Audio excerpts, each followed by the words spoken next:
about to start the stream, or at least start talking in a second.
All right, so I think I'll go ahead and get started. So, what's up, everybody? Blood Moon Bobby here. Yeah, here I have seen even more episodes of Amphibia. This time, I'm strictly talking about episodes 6 through 10 from the first season, mind you, just as a reminder. There's no way I could see any of the episodes from season 3 since season 3 is not out right now.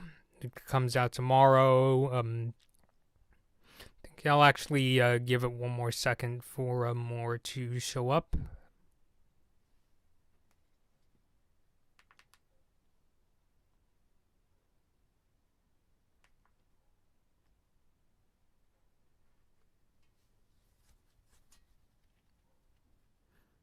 Yeah.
Alright, so I think at this point I'm going to start. So, what's up, everybody? Blood Moon Bobby here. So, as the title implies, I have seen even more Amphibia episodes, and to be clear, it is episodes 6 through 10 from the first season, because I'm still having to catch up on Amphibia.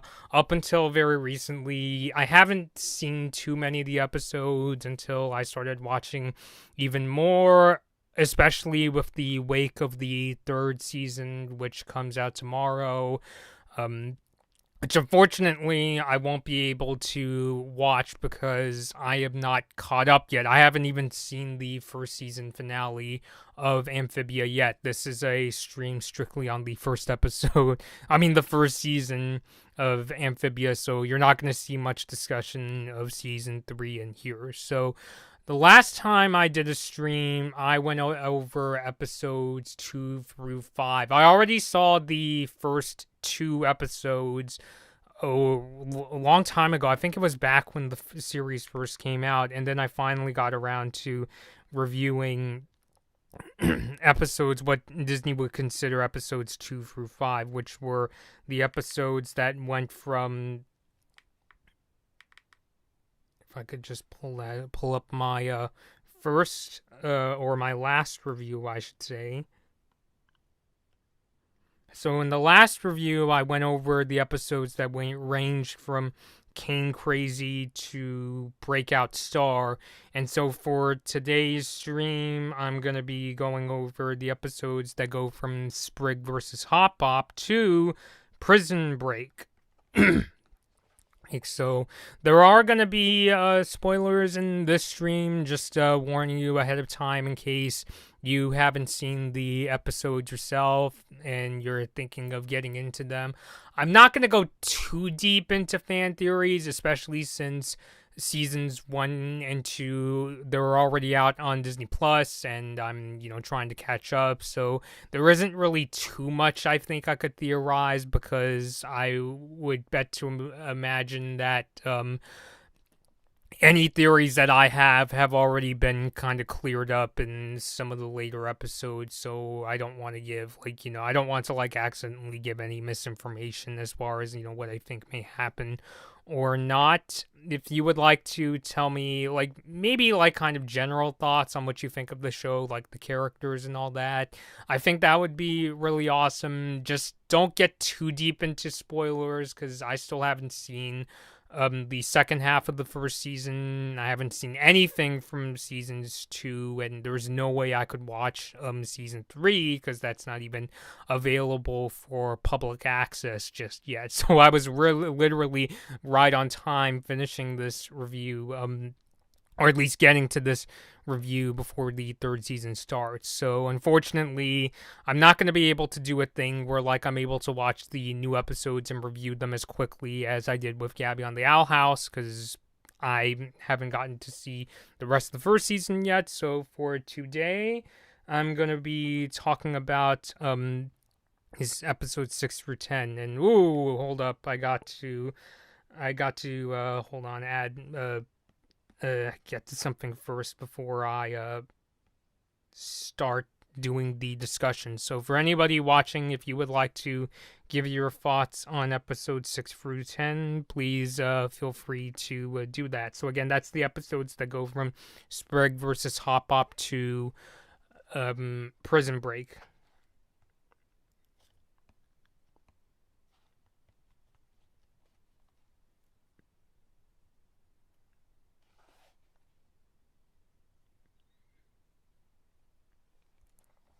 So, yeah, don't mind me here. Just have to do a bit of social media maintenance before we go.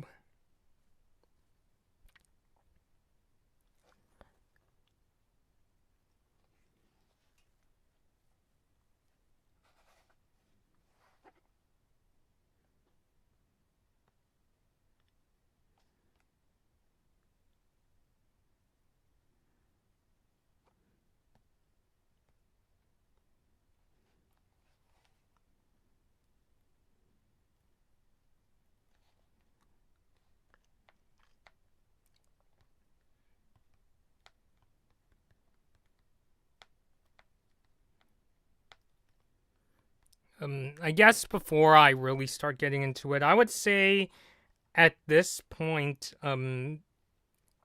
this is where the show starts to get pretty tense. I'm not gonna say full on super crazy just yet, because that's probably gonna come when the season finale of the first season arrives. But I would say these so especially the later episodes of the batch that I'm going to be talking about today are where the show really starts to get into more of the overall story of Amphibia.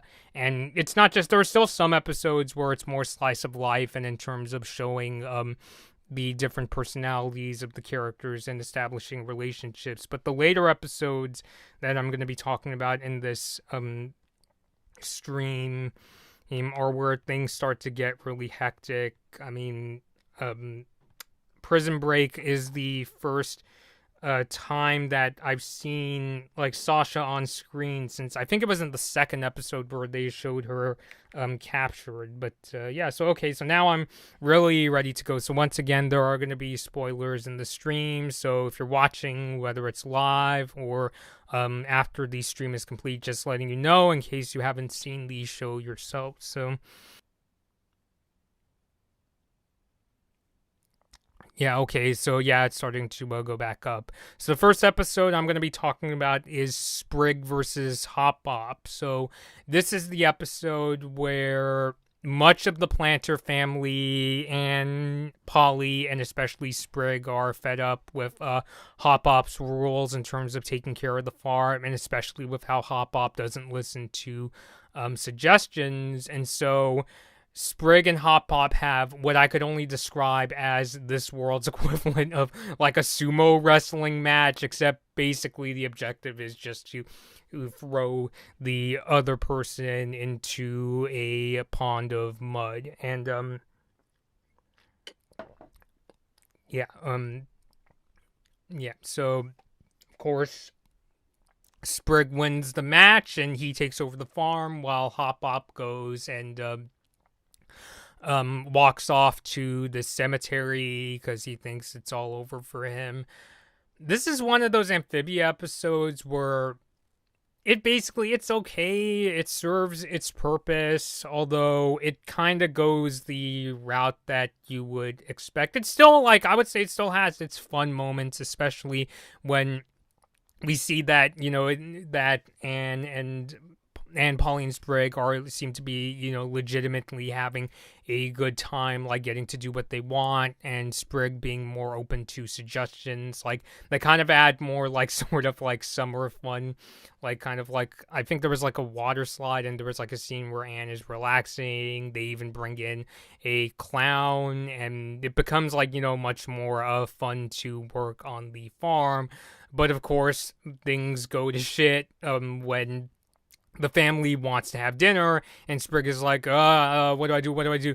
Oh, we'll just eat veggies from the garden. And then things just like snowball really out of control from there. Like, the mosquitoes start to like, attack the farm, and all the crops basically start to die. And this is basically when Sprig kind of cracks in terms of, up until this point he was like super open to suggestions, basically wanting to be the anti Hop Pop. But when things go to shit and Anne and Polly are like, we got to get Hop Pop back, Sprig is like super pissed and says, next time come to me when you have a good suggestion. And that's where Anne and Polly go to find Hop Pop.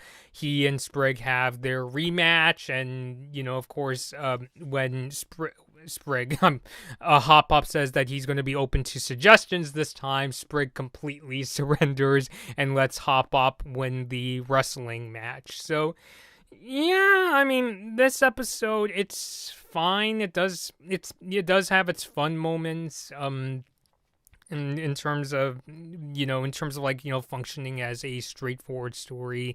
It's okay. I mean, it basically serves its purpose. Sprig learns his lesson, as does Hop Pop. I guess another thing I wanted to point out was I actually thought the ending almost got me, where Hop Pop says that he's going to be more open to suggestions, and he gets rid of this fiery pit that he's been burning off all the suggestions he gets. And he even says, I'll even keep a part of that swimming pool that Polly and Anne like.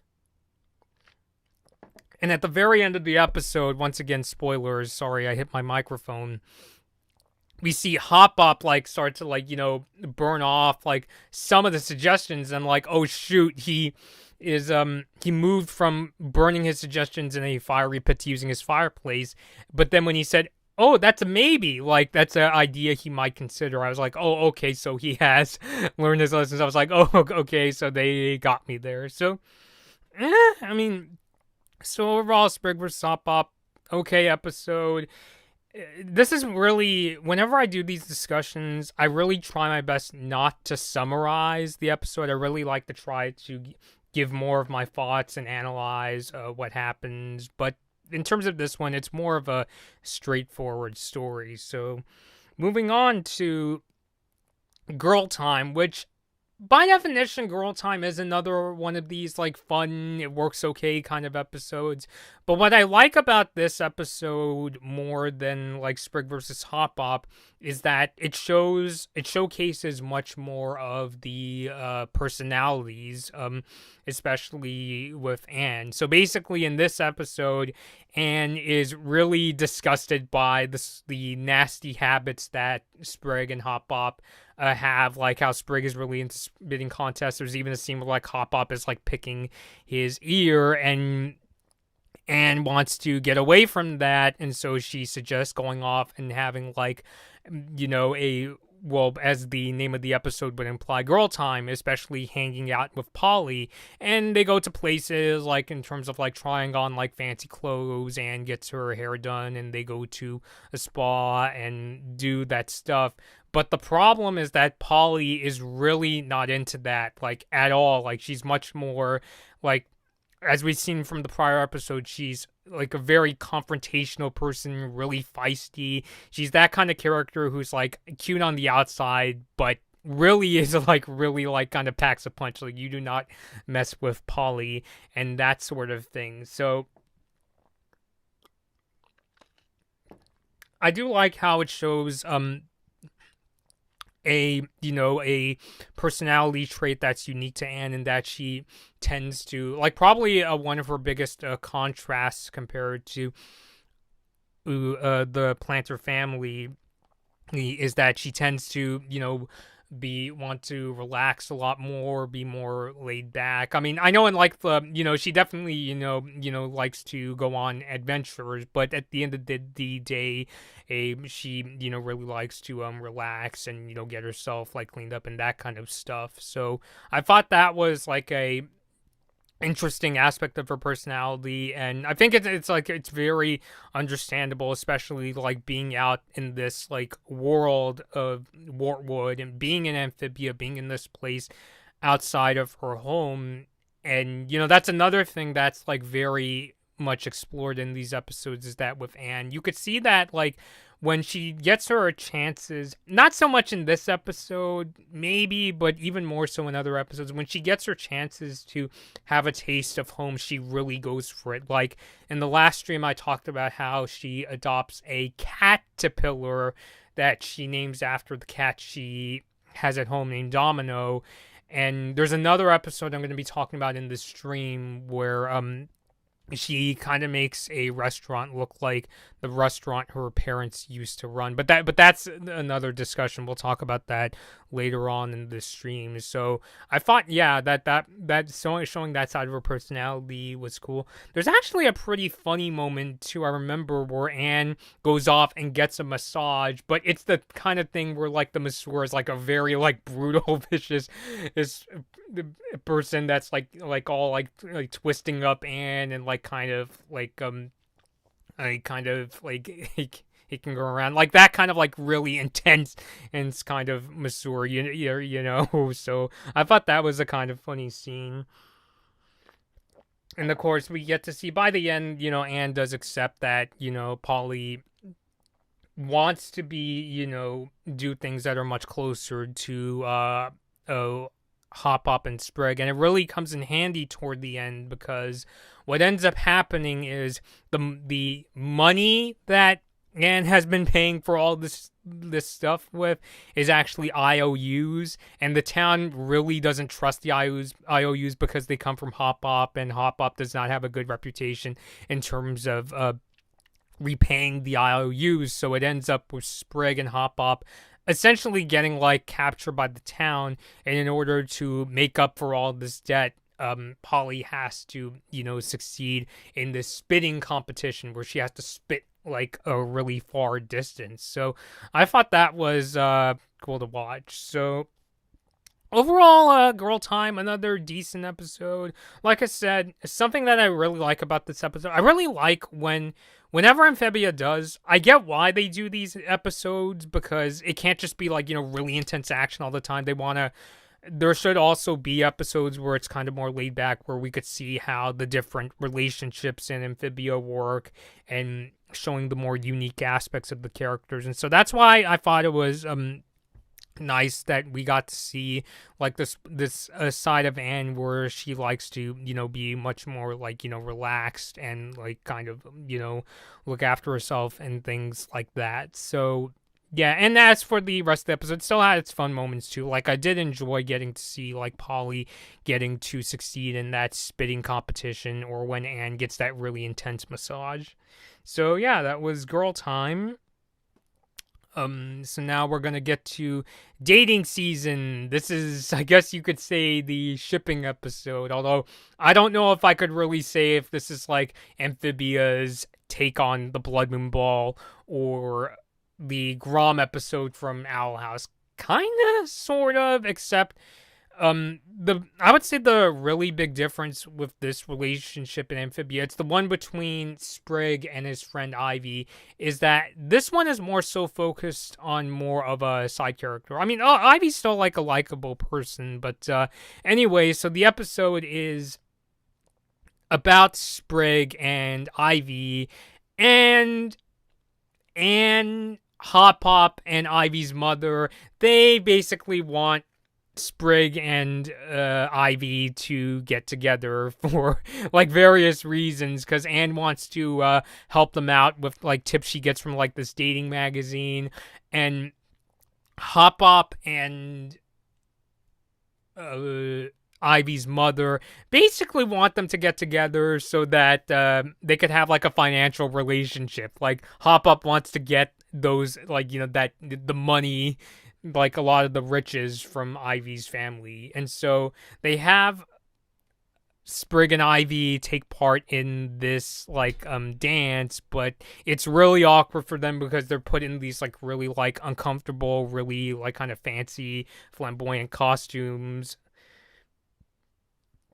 And the dance, it doesn't go quite the direction that most of their families want it to go, and so they basically go off and like hang out, and this is where their romance starts to form. Like they have a good time, like watching fireflies and having a bit of an ambush and things like that. Like really getting a chance to really just be friends, and kind of maybe like. They maybe like kind of unbeknownst to them at the time, it's when they start to have to really like express their romantic feelings. And so and then so I thought, yeah, that scene was cute. And then of course we get to the crazy climax where looking back, this is kind of funny that and the rest of the planters and Ivy's mom like get captured by these love doves, like these seemingly gentle but really really vicious like love doves, and Polly is basically blaming her entire family because they were pressuring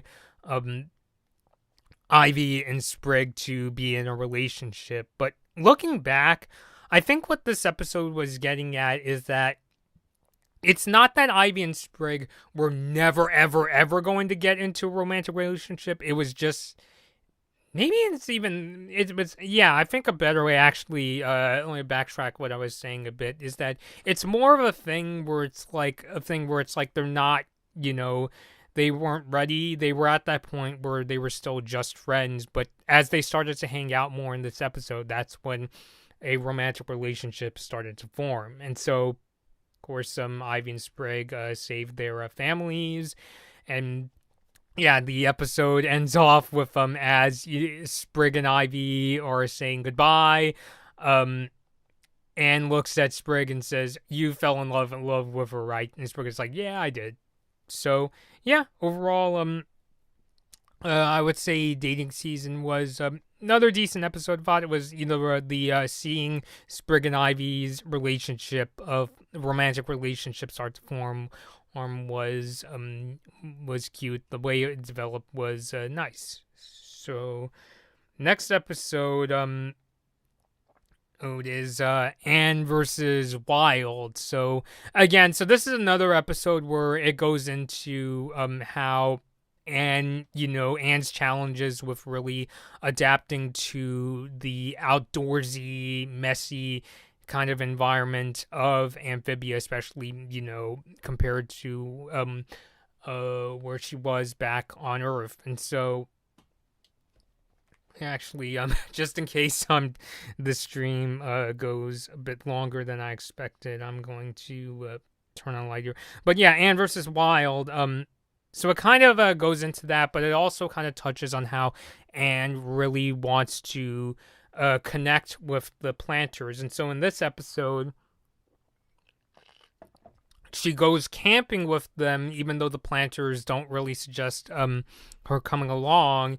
And it's really tough for her, and she has trouble setting up a tent. She gets bug bites on her back. She gets the spiders creeping up on her, and she falls into this thorny pit. And so you would think that is brutal enough, but she kind of makes up this thing where it's no, I want to get challenged even more.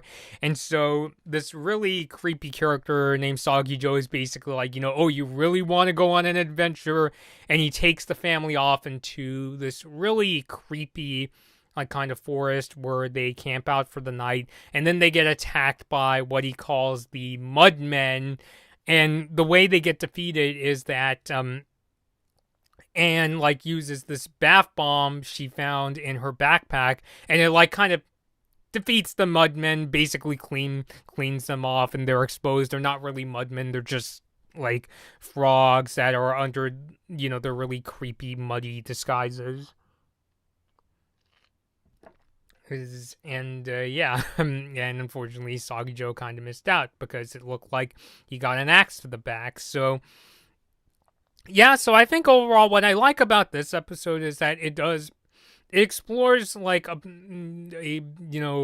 part of Anne's personality that I talked about in Girl Time, but it also goes into just how much Anne really wants to connect with the planters, and not just be the person on the side, but also being a person who's really close to them, which I think really comes to show, especially I think it really speaks to how, especially being in this world outside of her home, and she's really looking to have people she can connect with. Because I noticed with Anne, one of her big insecurities is that she really yearns for this sense of belonging, or at least good friendships, kind of like what happened in the Breakout Star episode where she has those pimples, but the town actually likes that, and so for a while that's why she was willing to go along with that. And in this episode we see just the depth, just how deep she would like it to go. I mean, she's even willing to go on this really dangerous, be in this really dangerous situation where she and the family have to work together to fight off the Mudmen. So I thought that was done really well. And then we get to I would say the scene that I'm going to talk about next, again spoilers, really gave me some Gravity Falls vibes, where this is the episode where Anne reveals to the planters how she got to Amphibia, that music box that we saw in the earlier episodes. And at first, it doesn't seem like the planters know too much about it. Hop-Up was I never really seen such a thing. But it turns out that he is suspicious of it, and he goes into his book and finds out that it's something that he has feared. It's called a calamity box, which again, this is the part of the discussion where I would start to tap into fan theories, but I imagine that the later episodes really start to tackle this, especially from like what I've seen from like, again, I haven't watched anything from season 2. I've just, unfortunately, being on Instagram, I have to see like all those screenshots. So I imagine the later episodes start to tap into what the heck is going on with the Calamity box. Like, I wonder, because I see those shots, those screenshots of Anne with like the blue hair and like her Super Saiyan form. I wonder if that has something to do with that. I've even seen people do this kind of connection where they connect the color blue with Anne, the color green with Marcy, and the color pink with Sasha. I mean, I don't know what that's about because, again, I haven't seen those episodes. Please don't spoil. But I imagine the later episodes get into that. Again, I don't want to get into fan theories too much in these discussions until I'm caught up because I imagine the later episodes already go into that kind of stuff. So, but I would say that this is one of the episodes that really starts to kind of get the ball rolling in terms of the plot, because now there's this tension in terms of there's something really dangerous about the Calamity box now in terms of what is it going to cause like trouble, could it bring like problems to Marcia and Marcy and Sasha. Yeah, I wonder if people use that as a ship name for Marcy and Sasha. But yeah, the 3 human characters. I guess it's something that I'll just have to figure out. So, okay, so next is Contage, and which honestly, this is gonna sound kind of weird, but I thought that this one was the funniest episode of the bunch. And honestly, even weirder to say because this isn't like a very like super consequential episode in the Amphibia storyline, but there were times where like it actually kind of got me guessing, like maybe not to the degree of like the Owl House episode Echoes of the Past, but I was like, there were times where like I legitimately felt surprised watching this episode. So what is Contage Anne about? No, Anne does not get sick in this episode as I thought she would from the name. What actually happens is Anne fakes being sick because she doesn't want to go out and work in the rain like the rest of the planters. Again, kind of goes into like, you know, how like Anne, unless she absolutely must, really doesn't like, you know, getting like her hands dirty and, you know, having to do all sorts of chores. So she fakes being sick in this one episode, saying that she's got the mocha lattes, which I kind of chuckle at that. I get why the planters, they don't know what a mocha latte is. I guess for me as a coffee drinker, I'm just like, I see what you did there and that sort of thing. But then when the planters get back from work, they legitimately get sick. So Hop Hop falls ill. Polly's eyes get swollen. She can't even really open them. At first it seems like Sprig is okay, but then it turns out he's sick, and like there are times where he can't stop like shooting out his tongue and things like that. And so Anne starts taking care of the family, and it's all well and good, but then it turns out Hop Hop is starting to get what they call red leg. It's basically this condition where his legs start to turn red, and it's going to start like spreading throughout his body, and then it turns out the rest of the family also gets that. And so Anne takes them off to this mineral lake, this really hard to access mineral lake, in order to hopefully find a cure. Now, what I was expecting from this episode was I was actually expecting that the planters were faking being sick. Like, I was thinking maybe this is a case where the planters like know that Anne really is just fine, and they're doing this so that, you know, the severity will kind of teach her this lesson of not being fake sick all over again. But it actually turns out that the planters, no, that like sort of red rash that's like spreading throughout them, that's legitimate. And I was like thinking, and yeah, so I was thinking, what's going on? And I didn't think they were gonna like kill off the characters, but they even do the thing where they get to the mineral lake, it doesn't work, and they all like lie in the water saying you've done, you've been a great help to us, and they think that they're going to die, and it's like all dramatic. And I was just thinking, but I don't mean this in a way where I think that it's like poorly done. I was just kind of like laughing along, where it's like, oh, tee hee ha, they're not really gonna die, so what's going on? And of course the planters aren't dead, and it turns out that the reason they're getting this rash isn't because of a crazy illness or red leg. It's because of a mushroom that Anne put in their soup. She said that it was like something that Sprig really liked, and I kind of got a laugh out of how she reacted when she heard the good news that they're not really going to die, and she's crying, but it's that kind of comedic crying where she's like, "You're gonna be okay," and that kind of thing. So I thought that this episode was actually the funniest of the ones that I'm talking about in this stream. So yeah, I thought that Contagion was one of the more enjoyable episodes of the ones that I'm going to be talking about today or tonight, depending on where you are. I don't know, I guess depending on the time of year, do people consider 6 p.m. like evening, or is it still like late afternoon? I don't know. It's funny that my camera's making it like look like the sun is like, really like shining and super bright, but it's actually starting to get into like early sunset from where I'm streaming right now. So on to the next episode, Family Shrub. To me, this is also a very like consequential episode. So in this episode, the planters are working on this family shrub, their version of a family tree. And on the surface, it seems like the planter family, like their ancestors, aren't like super, super famous or like really epic. They just seem to be like a bunch of farmers. And then it turns out that no, that's not the case.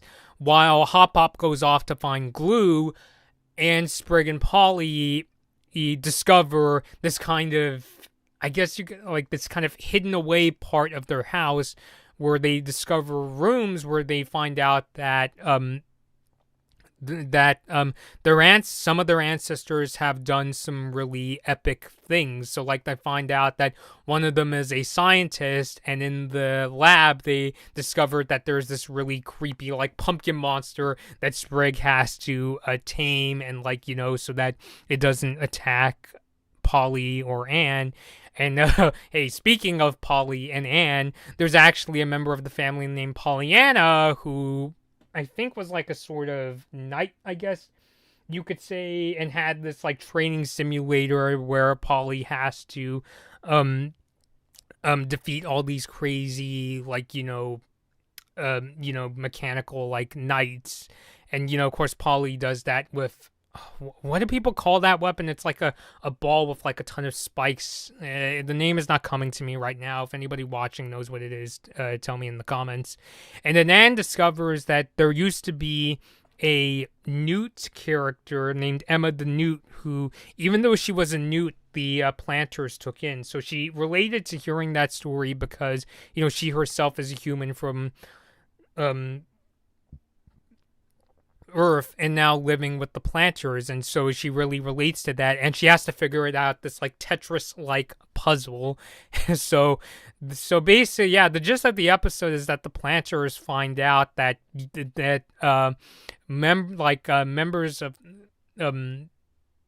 that their ancestors have done some really epic things, and I think it might play a role, maybe not in terms of, okay, I have to hold myself back here because I don't want to, like, disappoint myself and find out later there's an episode where it's like, ooh, they met this character and things like that.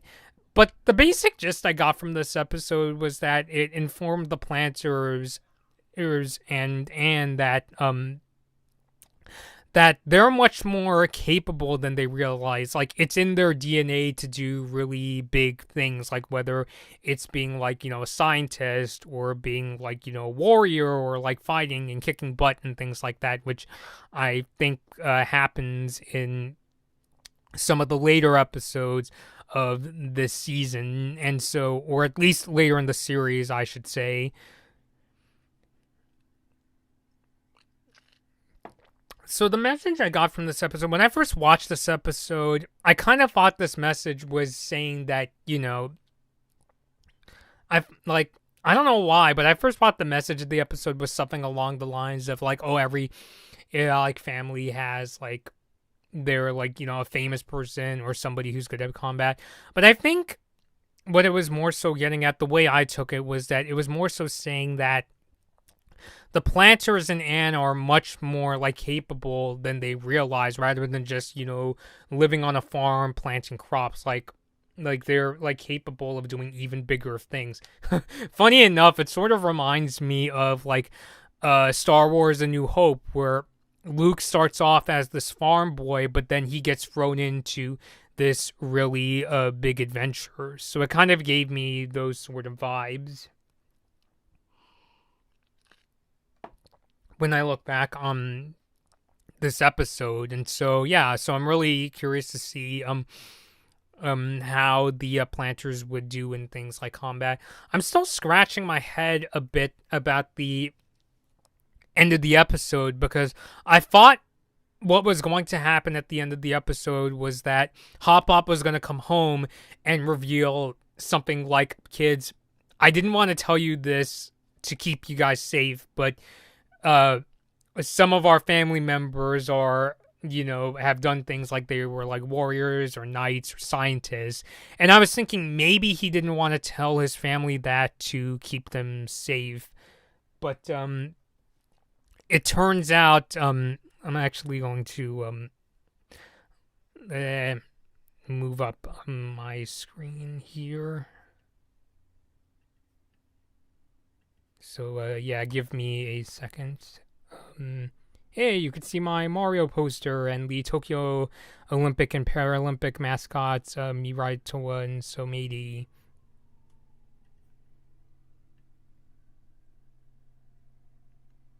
Yeah. Yeah, I figured that, since, this would be a good time to just kind of expand the screen.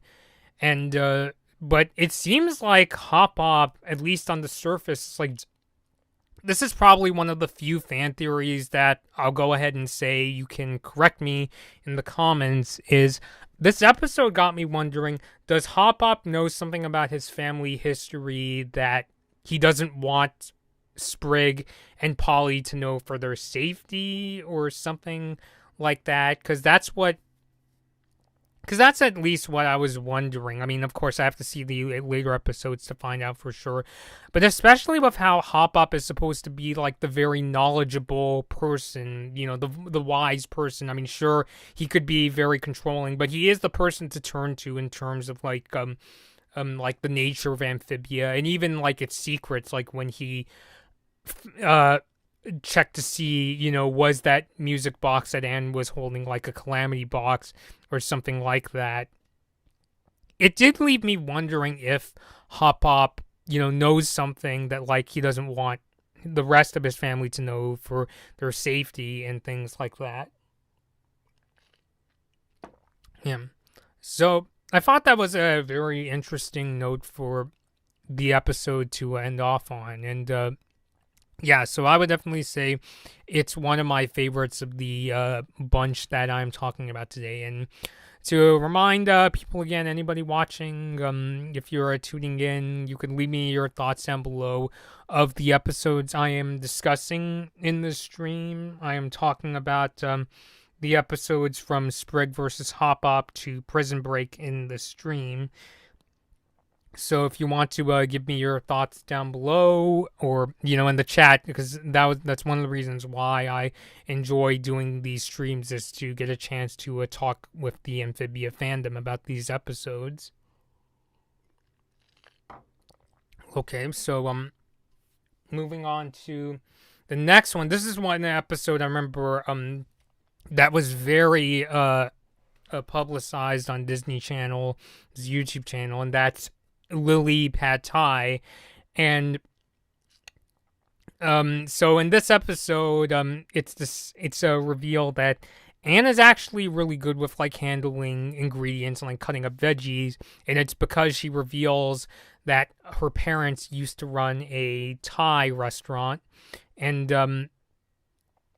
yeah, and she gets her chance to turn this restaurant, this character Stumpy's restaurant, into a Thai fusion restaurant, because what ends up happening is that she comes across this food critic who was probably one of the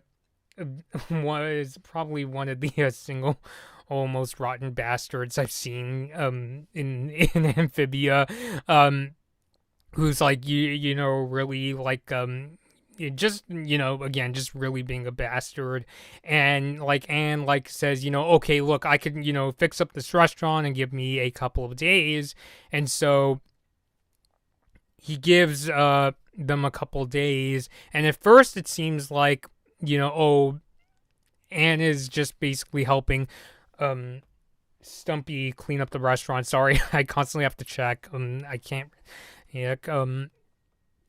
But then it turns out she goes on for a full like transformation, like turning again Stumpy's into this Thai fusion restaurant, which I think I definitely really like the design as well. And like I said, I think it really gets to this part of Anne's personality where it's very clear to me how much she misses home, both in that she really wants to bond with the planters, and also when she gets her chances to do something that reminds her of home, it gets pretty close. Like I said, in the episode where she adopts Domino 2, at first, Domino 2 looks a lot like the cat that Anne has at home, and now, she's turning this restaurant into a Thai fusion place.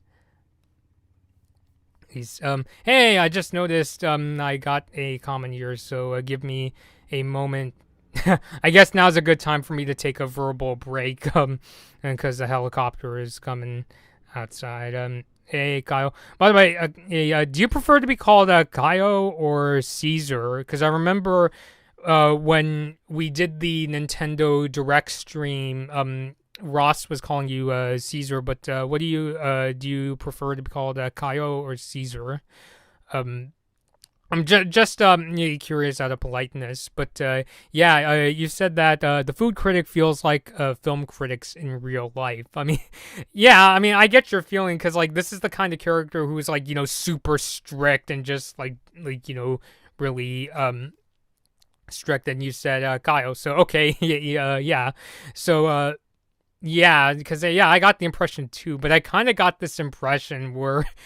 Or basically, the way I summed up the food critic was that he makes Anton Ego from Ratatouille seem like Jesus Christ. I mean, I know like Anton Ego is not like a bad person deep down, but he was still like a very like strict critic. Like this was the guy who took away like a star from Gusto's restaurant and things like that. But whereas Ego was more of like a kind of, I guess you could say, like kind of like, for lack of a better word, I can't really think of a word to describe him, like this kind of like aristocratic, like strict, little bit of a vicious kind of guy.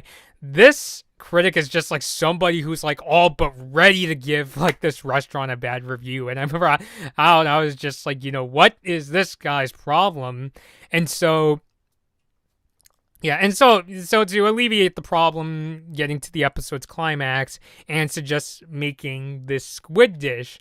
Unfortunately, the squid is probably the crazy squid from Prometheus, because the squid starts going nuts and attacking the restaurant, and Anne and Swampy have to work together in order to defeat it. By the way, Kyle, what did you think of the episode's what's your favorite Amphibia episode? Don't get too spoilery, but yeah. Excuse me. So of course, Anne and Swampy work together to defeat the squid, like, and squirts the squid in the eye. This was kind of a punny joke, but I still thought that was really cool. And it's like well, Pad, see you later, and squeezes like a lemon into the squid's eye. And I don't know, it just kind of gave me a bit of a chuckle because just as somebody who really likes to eat pad see which it's basically a noodle dish that's served with like broccoli, and I haven't eaten it since the pandemic. I think it's like served with like beef or some meat, but it's one of my favorite Thai dishes, and it's served with like a kind of a sweet soy sauce. But yeah, just as a person who likes Thai food, that was another thing that kind of gave me the enjoyment. Just recognizing what Anne was referring to kind of gave me a chuckle. And Swampy attacks the squid with one of those like meat tenderizing hammers with like the many points on it. So I thought that, yeah, the ending was cool. And of course, the critic is really blown away. He's saying, wow, like the irony is like this is food that actually tries to eat you. And he literally goes to a physical message board in like the town, kind of like the message board in Animal Crossing, and like puts like a 5-star review, really likes the restaurant and all that. And so, yeah, so I thought overall, Lily Pad Thai was also an enjoyable episode. Pad Thai is also really a tasty dish too, I might add. And, I guess another thing I should also point out is I do like how over time Swampy like starts to warm up to Anne, and he becomes much more cooperative with her, like even going as far as to say to Anne that her parents would be proud of her, whereas it juxtaposes nicely with an earlier scene with like the critic was saying something along the lines of, if your parents are anything like you, they must be crazy and things like that. And so especially with how like Anne is like seems to be very homesick, I like hearing that like really from Swampy, like really kind of packs a punch, and it was really nice to hear from him. So yeah, I thought overall Lily Pad Thai was a good episode. And then next episode kind of goes back into it still goes into like character traits, but it goes back into that sort of okay-ish pile of Amphibia episodes, which is Planter's Last Stand. It's funny enough, I'm drinking orange juice, and I'm talking about an episode that goes into gourd drinks. And so in this episode, the Planters are running this kind of vegetable like stand, and I think this is the one where like Anne is encouraging like yeah, it is the one like where Anne is encouraging Hop Up to go really over the top with selling these gourd drinks and not just being like straight up honest, which you could kind of get the gist of the moral of the episode just from how I'm talking about this. But in this episode, I'm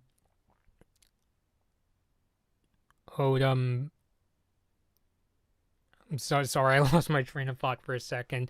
Like Hop Hop really goes into like advertising them, even like going into like straight up lying and like making it sound like these gourd drinks can do even more than what they normally do. Like even saying things like it could make you live forever, makes your skin shinier, and makes your warts look really good, and just BS like that and things like that. And at first it's working financially, and he needs that money in order to basically pay for the rent of his vegetable stand, and it seems to be working out well until the family runs out of vegetables.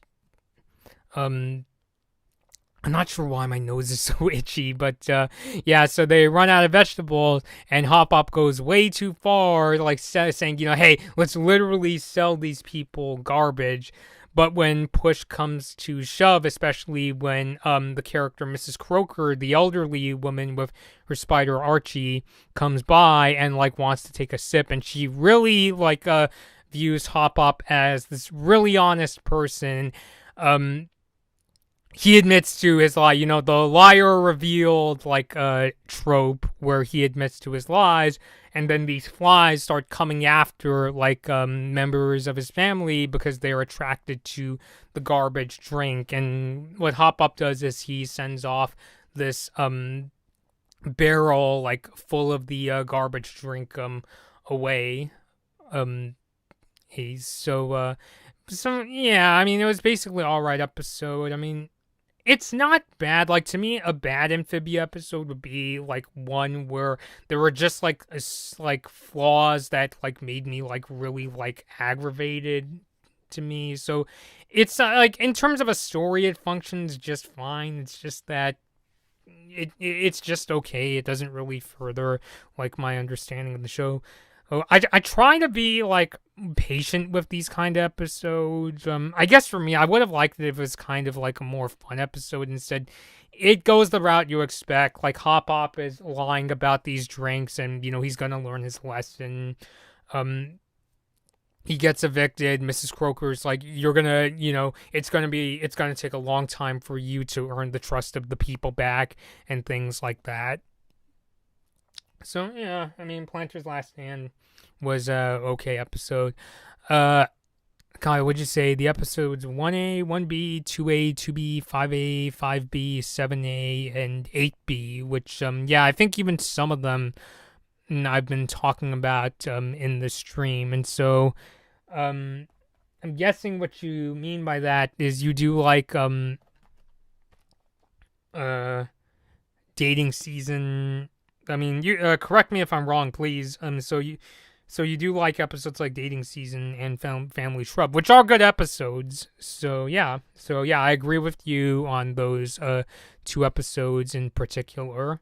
So okay, so next episode I am going to be talking about is the first really intense, crazy episode of Amphibia. Okay, maybe not as intense as like a battle for Muni or a agony of a witch, but still, this is like the first one where I felt like I was riding in like a Bugatti like sports car going at like 200 miles per hour. It just, in terms of oh my god, this is like really, really crazy.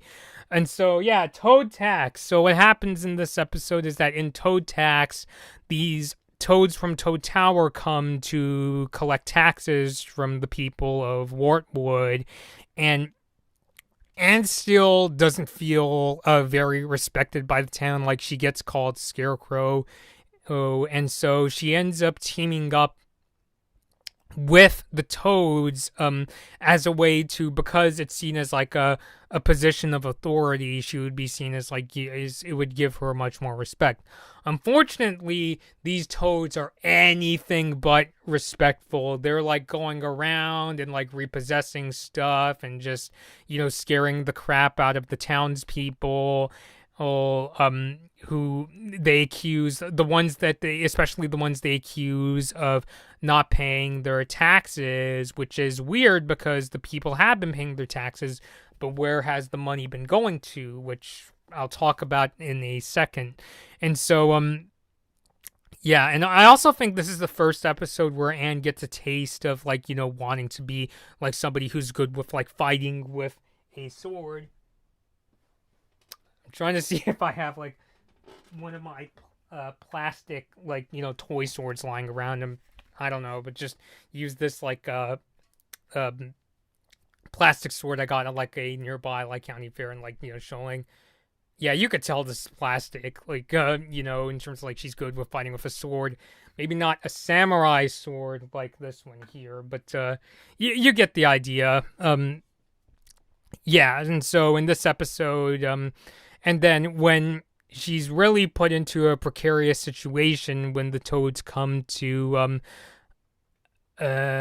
Hop Hop's place, this is where like things really start getting kicked into high gear. I was so tense watching this fight scene. I was like moving my hand around as if I'm like driving like a manual transmission car, like I'm shifting gears in like a race car that's just going, whoa, I can't handle this, and things like that. So Yeah, just watching that fight, especially when Anne was saying something along the lines of "Get off of our property," and this is really showing her moment of like fighting back against like the Toad and protecting her family. Like, I was really like, completely, with like, riding away with her, like, in that scene, like watching her defend the family. Unfortunately, the Toads are too strong, and she ends up having her arm broken.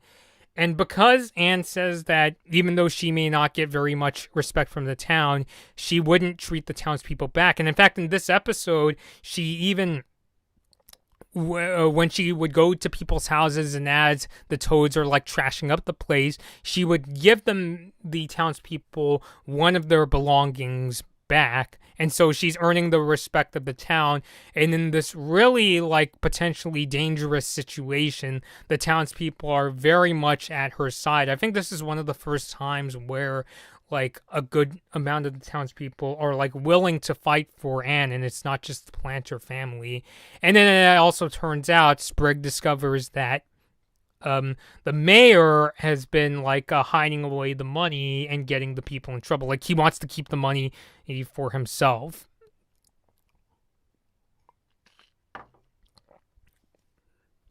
So yeah, I would say that Toe Tax, it's really the first Amphibia episode where it goes to that place I think a lot of people have been talking about. Because when I hear people talk about Amphibia, everybody talks, like, I shouldn't say everybody, but lots of people talk about like how intense the show gets. Like, I see people posting about like that sword fight scene between Anne and Sasha a lot, or especially recently with like the character Marcy. People are like, "Oh my god, Marcy got stabbed!" And I see people posting a picture of that scene where she's crying, or when Anne is like in her Super Saiyan form where her hair is blue and things like that. This is the first episode where it gives that taste of just how intense things are going to get. Again, maybe not like Battle for Muni intense, but this is the first episode where I'm just like, oh yeah, this is where things are starting to go there. And so definitely Toe Tax is definitely a very adventurous episode, very thrilling episode. Which leads me to the next episode, the last one that I'm going to be talking about. I guess I could now say tonight because it's now starting to get into nightfall around here. And that is Prison Break. This is the episode where they go back to Sasha, who's one of the girls that got whisked away to Amphibia. And so, and it's also a even deeper look into one of the main villains of Amphibia, which is the really creepy Captain Grime. I mean, Jesus Christ. I remember or the first time I saw Captain Grime in like a screenshot, I was just like, geez, he looks really creepy. Yeah, with like, the way his eyes, he doesn't have like pupils in his eyes, and he's got like that really creepy scar. I mean, it's really the only way I could describe Grime, and he's also a very vicious guy. And so, yeah, in this episode, we get to see much of that viciousness as well as how he's trying to get answers out of Sasha. Sasha, just really wants to go home, and she's even like going against Grime by like helping like some of the of like the people who work for him, like find ways to leave and that kind of stuff. Yeah, so she's talking the guards into leaving. But then we see that the two characters start to work together when these like herons, these giant herons, start attacking Toad Tower, and they gotta come up with a plan. And this is really, I think, the beginnings of where we see like how Sasha and Grimes' relationship goes, in that they tend to, I get the sense that they tend to butt heads, but at the end of the day, they do like want to work together and respect each other. And so in this episode, Sasha is like convincing Grime to be very like compliment your guards, like be very nice to them, except not in like a, legitimately gentle way, more in a way that like gets the guards working for Grime and gets them super motivated to do his dirty work and things like that. Kaio said, it's the first episode when the setup of Wartwood and the planters changed the status quo of the show. Yeah, I agree, because it's one of the first episodes where it goes from that slice of life feeling to like straight up intense, especially toward the end. So yeah, Toe Tax was, I guess, like, like to go from my list of really crummy metaphors, it was the episode that really like turned the compass needle, if you will, in terms of like the tone and direction of the show. I would actually say the tone of Amphibia in terms of like the feel and atmosphere and intensity, it actually reminds me a lot of like Star vs. the Forces of Evil, where it has like for a good amount of the show, it has a more like kind of lighter sort of feeling, like kind of like in Star, it tends to be like kind of bubbly and crazy, and Amphibia, it's more laid back in comparison. But like Star, because of that, when it goes to that really intense, into like the more intense episodes, it comes off really like strong because of that contrast of just jumping from a more like kind of laid back feeling to oh my god, somebody could be dead, or like somebody could be badly hurt, like what happens to Anne when her arm was broken by that one guard. They even did like a wide shot, like they don't show the impact, they cut to like a wide shot of the town when Anne gets hit and things like that. And it's very much, the Prison Break in its own right is also like a very like a gritty episode, I guess you could say, especially because this is one that's focusing on the more antagonistic characters like Grime and Sasha. And we could see, I mean, I was honestly getting some like Azula vibes from like the way Sasha like talks, or even like the way she like smiles, that really devious looking like smile where she's like, oh, like it's like, oh shoot, she's not somebody you want to pick a fight with, and that kind of thing. And like she's kind of like convincing Grime to like talk to soldiers in a kind, like, motivating way, but not for the sake of being nice. It's to make them do Grime's dirty work. And of course it works out. Grime and Sasha even help out with taking on the Herons. And now it's Grime's turn to be sort of manipulative, where he tells Sasha, you could either go off and be a vagabond in this world, or you could come along with me and be my second in command. And of course she gladly accepts. And I'm just like, dun dun dun, these are going to be the two villains of Amphibia, at least as of right now. I heard there's another like villain who comes along in a later episode, but I haven't seen it, so I don't know who that character is.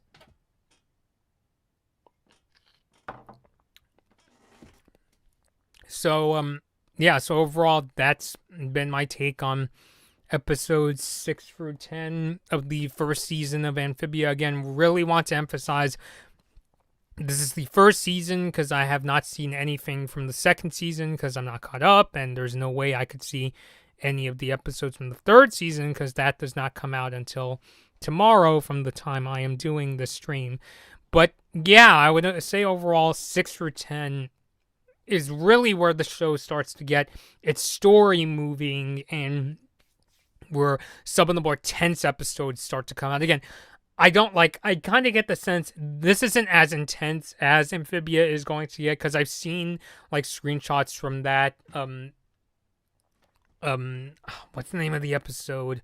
A True Colors episode, where like I've seen like the shots of like Anne is really emotional and with like the blue hair, and sorry, I hit my microphone, and Marcy getting stabbed and is like crying. And I heard people talk about how she might be one of the villains now or something like that.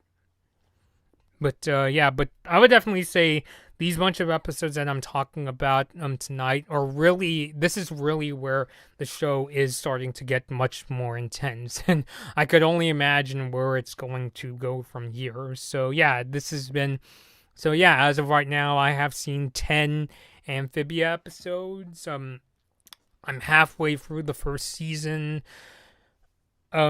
What I'm thinking of doing, because the third season comes out tomorrow and I haven't been able to fully catch up, what I'm thinking of doing is taking a break from Amphibia again so that the third season can go on. I might continue catching up if they're going to take a hiatus or something like that, or if they take a break mid-season, kind of like the Owl House. Again, I don't know for sure. I'm just saying, if they do take a break, that's when I'll jump back in and watch more of the episodes. There are actually other ideas for videos going out right that I have. I know that The Ghost of Molly McGee is supposed to come out tonight on Disney Channel, and I am going to review at least the first couple episodes, depending on the kind of show it is, of that show. It seems like it's going to be a lot of fun, and it's going to be like a very musical show. So that'll be my next review. I also know that Ryan Reynolds movie Free Guy is now available on digital, so that's another idea I have for a video.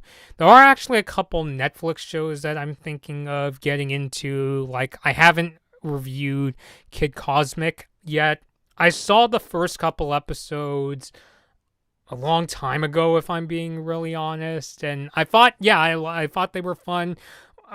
But I always like about Craig McCracken is that every show he does tends to have a very different art style, or and different kinds of characters and things like that. It's not like a case like Butch Hartman where he uses a very similar animation style across shows. I think I forgot the name of the last show he did. Bunsen is a Beast is a bit different, but Danny Phantom, even though I like Danny Phantom, but Danny Phantom, Fairly Odd Parents, and Tough Puppy shared a very similar art style.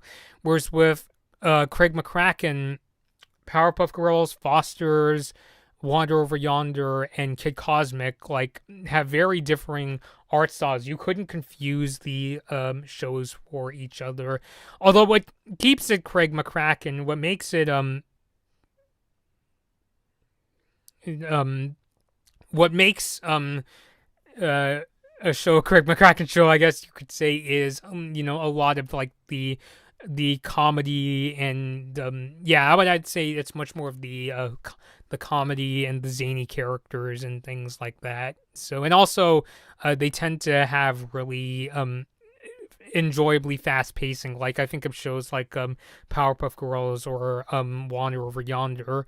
So Kid Cosmic, because I'm kind of surprised. I didn't know the second season was already out until fairly recently. So I'm thinking of taking a break from Amphibia to check out Kid Cosmic and The Ghost of Molly McGee, because I know a lot of people are really interested in The Ghost and Molly McGee. And yeah, this might even be a good time for me to get into some more Netflix shows. Another show that I've long been considering reviewing is Hilda. I don't know too much about Hilda, but I've seen people post GIFs from the show. I really like the art style and, its use of color palettes. So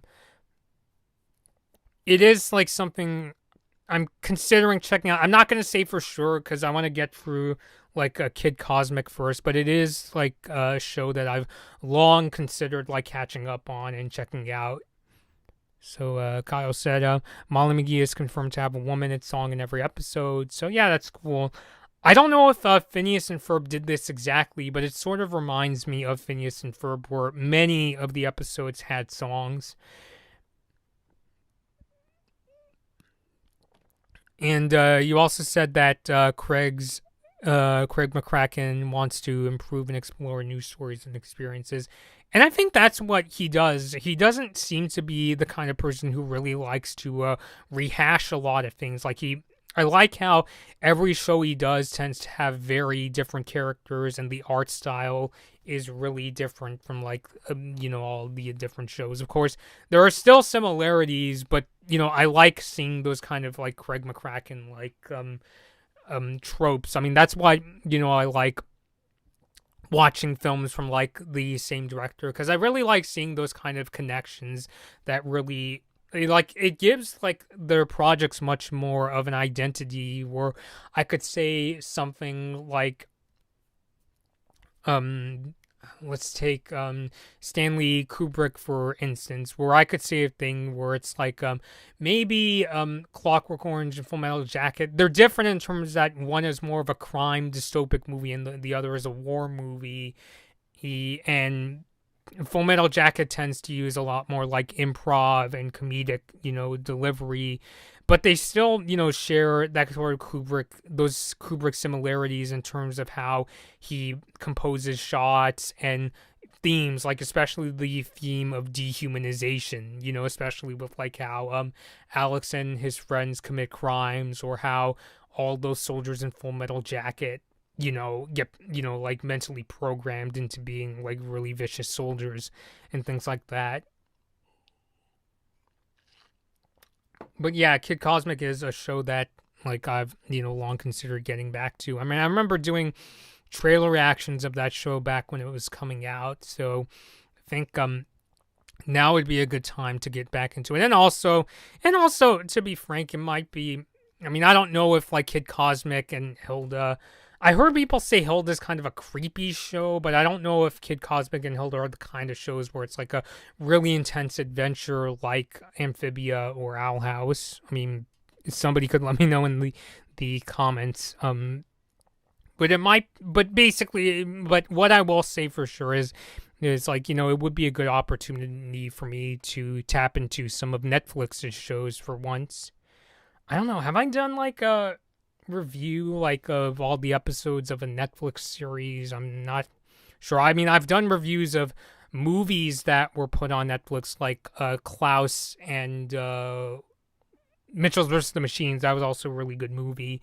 But this would be the first time I think that I've done reviews of Netflix shows where I go for like every single episode, because I know up until now I've mostly been doing reviews of like Disney Channel shows or HBO Max with Close Enough and Infinity Train.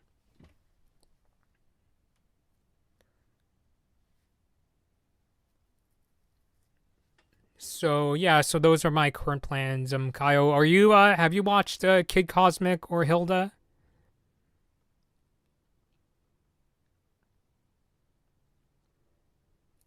So regardless, those are my plans for future videos.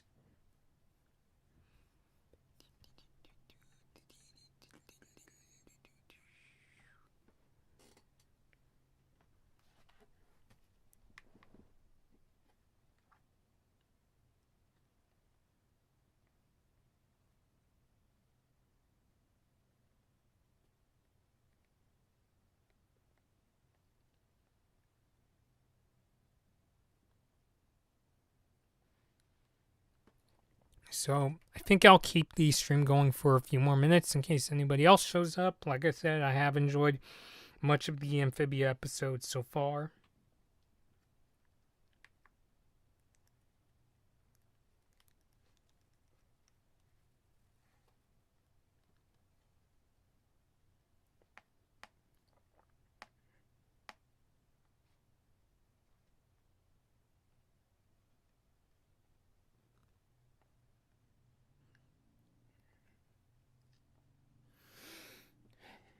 And Kyle says no because I don't have Netflix. Okay, so but yeah, those are definitely two shows that I've been considering getting into, and also checking out The Ghost and Molly McGee as well. I'll even check to see if did they put out the episode on iTunes. And I don't expect it to be on Disney Plus for a while, but I'll see if I could check it out on like iTunes.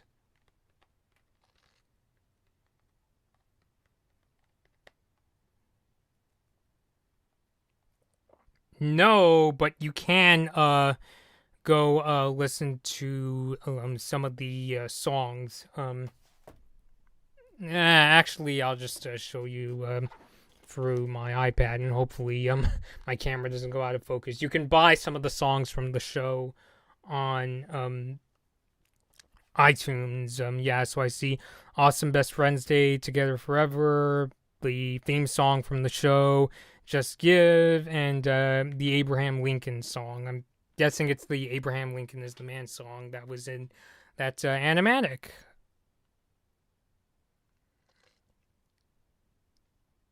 But yeah, are you excited to check out the Ghost of Molly McGee, Kyle? I'm guessing at the earliest I would get to watch the first episode of The Ghost of Molly McGee tomorrow because I don't have cable at my house, unfortunately. So, but yeah, that's probably when I could check it out at the soonest.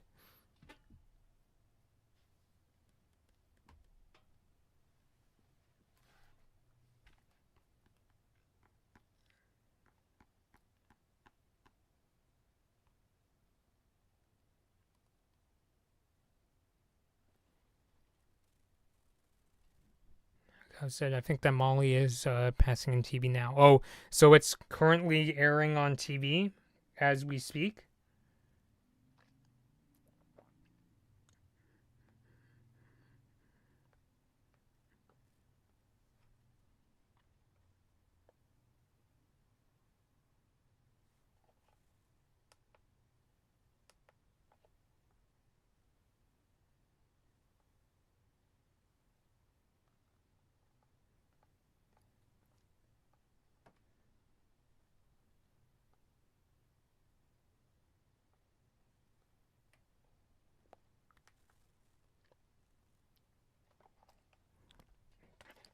Kyo says that it's live with the crew talking, which is cool.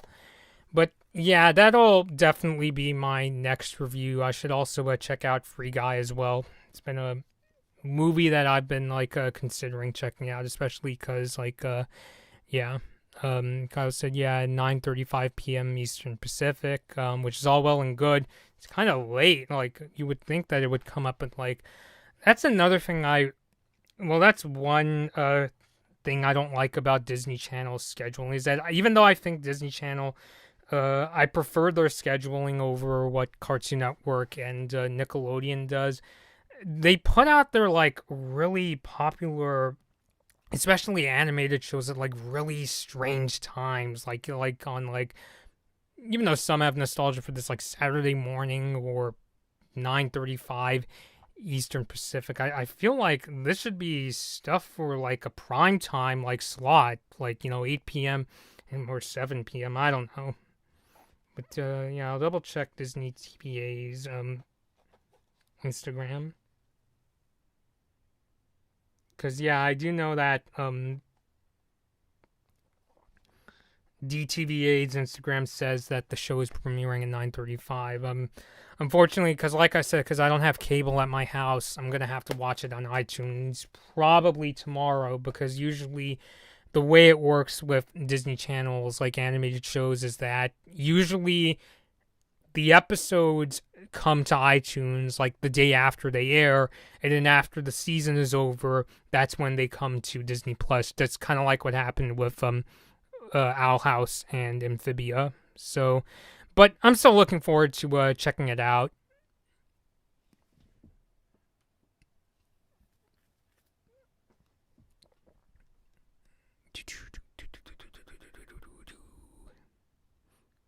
Not sure why. I have like the Paper Mario theme stuck in my head.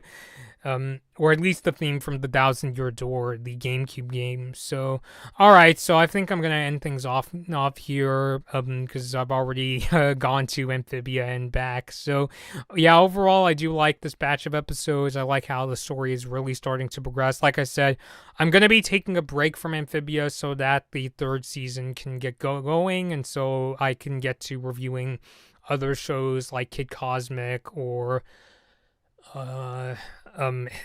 well, I'll save Hilda for later, but I want to get into like checking out Kid Cosmic and the Ghost of Molly McGee. So until next time, Once again, thank you everyone for tuning into the stream. Thank you, Kaio, for joining the live chat.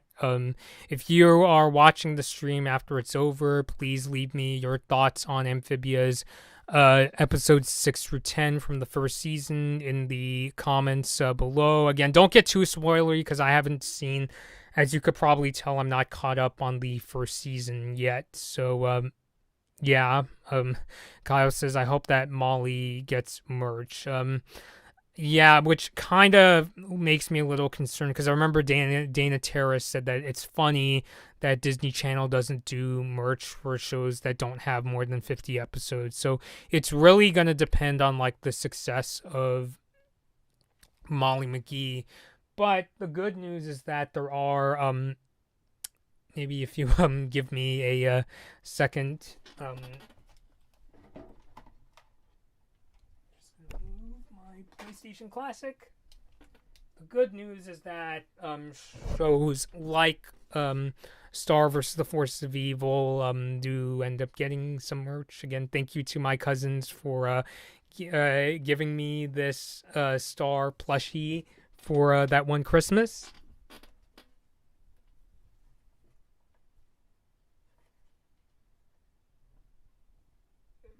But I think it is a good sign that it seems like Disney does have some faith in the Ghost and Molly McGee to an extent because they are like releasing songs from the show because that wasn't really something. I don't think that's not something that Star vs. the Force of Evil or Amphibia had. Like I could double check.